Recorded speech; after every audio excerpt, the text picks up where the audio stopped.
결혼 생활 속에서 문득 이런 생각해 보신 적 있으신가요? 왜 하필 이 사람일까? 사랑했던 그 순간들. 그런데 지금은 미워지고 외로운 이 관계. 혹시 우연이 아닐지도 모릅니다. 부처님은 말씀하셨습니다. 부부란 함께 업을 짓고 갚아가는 인연이다. 당신의 배우자는 단순한 동반자가 아닙니다. 전생에서 이어진 깊은 연결고리, 서로의 영혼을 완성시키기 위해 만난 존재입니다. 지금 겪고 있는 그 갈등과 아픔, 이해할 수 없는 상대의 행동 뒤에는 놀라운 비밀이 숨어 있습니다. 많은 분들이 결혼 후 이런 고민을 하십니다. 처음 만났을 때는 이렇지 않았는데 왜 지금은 이렇게 힘들까? 반복되는 같은 패턴의 다툼. 아무리 노력해도 좁혀지지 않는 마음의 거리, 말하지 않아도 쌓여가는 서운함과 원망. 이 모든 것이 정말 사랑이 식어서일까요? 아니면 성격 차이 때문일까요? 불교에서는 이렇게 말합니다. 세상에 우연한 만남은 없다고. 특히 부부의 인연은 더욱 그렇습니다. 수많은 사람 중에서 왜 하필 이 사람과 결혼했는지 그 이유는 전생에서 시작됩니다. 오늘 이 영상에서 당신은 충격적인 진실을 마주하게 될 것입니다. 왜 당신은 지금의 그 사람과 부부가 되었는지, 반복되는 다툼 속에 담긴 깊은 의미가 무엇인지, 그리고 이 관계를 통해 당신이 배워야 할 것이 무엇인지 명확히 알게 됩니다. 더 놀라운 사실은 이 인연이 이번 생으로 끝나지 않는다는 것입니다. 지금 이 순간 당신이 배우자와 어떤 관계를 맺느냐에 따라 다음 생의 인연까지 결정됩니다. 이 질문에 대한 답을 찾는 여정, 지금 바로 시작됩니다. 끝까지 보시면 당신의 결혼 생활이 완전히 달라질 것입니다. 그리고 왜 이 고통스러운 관계가 축복이 될 수 있는지 깨닫게 되실 겁니다. 부처님께서는 부부의 만남을 4가지로 구분하셨습니다. 첫 번째는 은혜를 갚기 위한 인연입니다. 전생에서 당신에게 큰 도움을 준 사람이 이 생에서 배우자로 만나 당신을 보살피고 지켜줍니다. 이런 부부는 서로를 배려하고 존중하며 큰 갈등 없이 평화롭게 살아갑니다. 상대방이 힘들 때 자연스럽게 손을 내밀고 기쁠 때 함께 웃으며 슬플 때 곁을 지켜줍니다. 두 번째는 원한을 풀기 위한 인연입니다.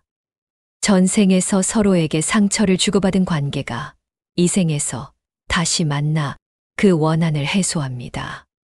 이런 부부는 사랑으로 시작했지만 시간이 지날수록 갈등이 깊어지고 서로를 이해할 수 없게 됩니다. 작은 일에도 크게 다투고 상대의 말 한마디에 깊이 상처받으며 왜 이렇게 힘든지 이유를 알 수 없습니다. 세 번째는 빚을 갚기 위한 인연입니다.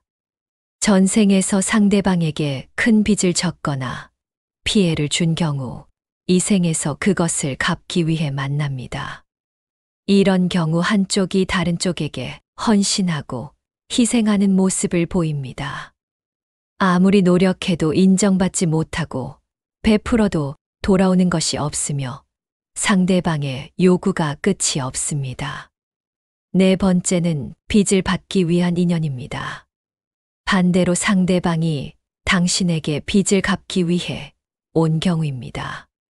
이런 배우자는 당신을 위해 헌신하고 당신의 필요를 채워주며 당신을 성장시킵니다. 그렇다면 당신의 결혼은 이 중 어디에 속할까요? 지금 당신이 겪고 있는 어려움의 본질이 무엇인지 정확히 파악하는 것이 첫 번째 단계입니다. 하지만 여기서 중요한 점이 있습니다. 어떤 인연이든 그것은 숙명이 아니라 배움의 기회라는 것입니다. 많은 사람들이 수행이라고 하면 산속 사찰에서 참선하거나 경전을 읽는 것을 떠올립니다. 하지만 부처님께서는 말씀하셨습니다. 일상의 모든 관계가 수행이며 그 중에서도 가장 어려운 수행이 부부관계다. 왜 그럴까요? 배우자는 당신의 가장 깊은 상처를 정확히 건드리는 사람이기 때문입니다. 당신이 숨기고 싶었던 약점, 인정하기 싫었던 결점, 외면하려 했던 어두운 면을 고스란히 드러나게 만듭니다. 이것이 고통스럽지만 동시에 가장 큰 성장의 기회입니다. 스님들은 이렇게 말합니다. 산속에서 100일 동안 참선하는 것보다 가족과 하루를 평화롭게 지내는 것이 더 어렵다. 왜냐하면 산속에서는 나를 화나게 할 사람이 없지만 가정에서는 매 순간 인내와 자비를 시험받기 때문입니다. 배우자와의 갈등 속에서 당신은 자신의 집착을 봅니다. 내 방식대로 해야 한다는 고집, 내가 옳다는 아집, 상대가 변해야 한다는 교만을 발견하게 됩니다. 화가 날 때 당신은 자신의 분노를 마주합니다. 외로울 때 당신은 자신의 의존성을 봅니다. 상처받을 때 당신은 자신의 상처받은 내면 아이를 만납니다. 부처님께서는 모든 관계는 거울이라고 하셨습니다. 상대방에게서 보이는 모든 것은 사실 당신 내면의 투영입니다. 상대가 이기적으로 보인다면 당신 안의 이기심을 보는 것이고, 상대가 냉정하게 느껴진다면 당신 안의 냉정함을 느끼는 것입니다. 이것이 바로 부부관계가 주는 가장 큰 가르침입니다. 상대를 바꾸려 하지 마십시오. 상대는 거울일 뿐입니다. 진정한 변화는 오직 자신을 바라볼 때 시작됩니다. 그렇다면 구체적으로 어떻게 이 오래된 업의 사슬을 끊고 관계를 치유할 수 있을까요? 부처님께서 가르쳐 주신 4가지 실천법을 소개합니다. 첫째, 상대를 바꾸려는 마음을 내려놓으십시오. 이것이 가장 어렵지만 가장 중요합니다. 상대가 변하면 우리 관계가 좋아질 거야 라는 생각은 끝없는 고통의 시작입니다. 변화는 오직 자신으로부터만 시작됩니다. 상대방의 행동이 마음에 들지 않을 때 이렇게 물어보십시오. 저 행동이 왜 나를 불편하게 할까? 내 안에 어떤 부분이 반응하는 걸까? 둘째, 진심으로 용서하십시오. 용서는 상대를 위한 것이 아니라 당신 자신을 자유롭게 하는 것입니다.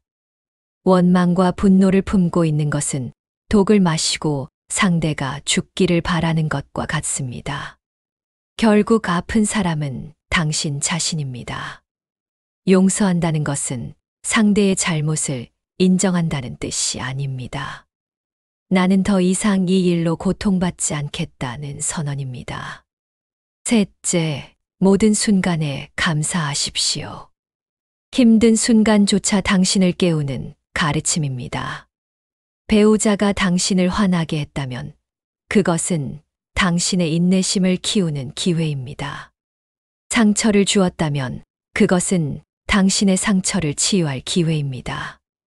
외롭게 했다면 그것은 당신이 내면의 평화를 찾을 기회입니다. 매일 저녁 잠들기 전 배우자에게 감사한 3가지를 떠올려 보십시오. 넷째, 집착을 내려놓으십시오. 진정한 사랑은 소유가 아니라 존중입니다. 내 배우자라는 생각 자체가 집착입니다. 상대방도 당신과 같은 독립된 영혼이며 자신의 길을 가는 존재입니다. 함께 있으면서도 서로의 공간을 존중하고 사랑하면서도 자유를 주며 배려하면서도 의존하지 않는 것. 이것이 진정한 부부의 도입니다. 이 4가지를 매일 실천할 때 당신은 오래된 업의 사슬을 끊고 새로운 인연을 만들어 갈 수 있습니다. 많은 분들이 궁금해 하십니다. 이혼하면 이 인연이 끝나는 건가요? 놀랍게도 부처님께서는 아니다라고 말씀하십니다. 이혼은 관계의 끝이 아니라 새로운 형태의 수행이 시작되는 것입니다. 법적으로는 남남이 되지만 업보의 끈은 여전히 이어져 있습니다. 만약 원망과 분노를 품고 헤어진다면 그 악연은 다음 생에도 계속됩니다. 다시 만나 더 큰 고통을 주고받게 될 수도 있습니다. 하지만 자비와 용서로 헤어진다면 그 업은 정화되고 서로에게 공덕이 됩니다. 이혼 후에도 상대방의 행복을 진심으로 빌어주십시오. 당신이 평안하기를, 당신이 행복하기를, 당신이 고통에서 자유롭기를 이렇게 기도할 때 당신의 마음이 먼저 평화로워집니다. 함께했던 시간을 원망이 아닌 배움으로 바라보십시오. 그 사람을 통해 당신은 사랑을 배웠고, 인내를 배웠고, 용서를 배웠습니다. 비록 함께하지 못했지만 그 시간은 헛되지 않았습니다. 특히 자녀가 있다면 더욱 중요합니다. 부모의 원망과 분노는 고스란히 아이에게 전달됩니다. 아이는 부모의 업보를 대신 짊어지게 됩니다. 하지만 부모가 평화롭게 헤어지면 아이도 건강하게 성장합니다.